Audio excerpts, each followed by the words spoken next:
అలిశెట్టి ప్రభాకర్ అని ఒక కవి ఉండేవాడు. ఆయన ఒక మాట చెప్పిండు,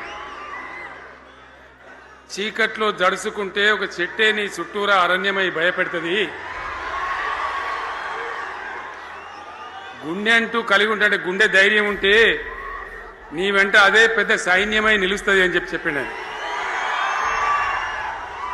ఇలా నా కళ్ళ ముందున్నటువంటి మీరు, మీతో రెండింతలు బయట రోడ్ల మీద ఉన్నటువంటి అశేషమైనటువంటి జీవన్ రెడ్డి గారి అభిమానులు, మీ అందరి ఆశీర్వాదంతో ఈరోజు జీవన్ రెడ్డి గారి చేరిక కరెక్ట్గా ఆయన గుండె ధైర్యం ఉన్నాడు కాబట్టి, ఉన్నట్టు నికాలస్గా మాట్లాడతాడు కాబట్టి ఇలా ఆయన నిర్ణయం తీసుకొని ఇంత పెద్ద సైన్యాన్ని తీసుకొని తెలంగాణ రాష్ట్ర భవిష్యత్ ప్రయోజనాల కోసం ఆయన బీఆర్ఎస్లో చేరిన విషయం మీ అందరికీ తెలుసు.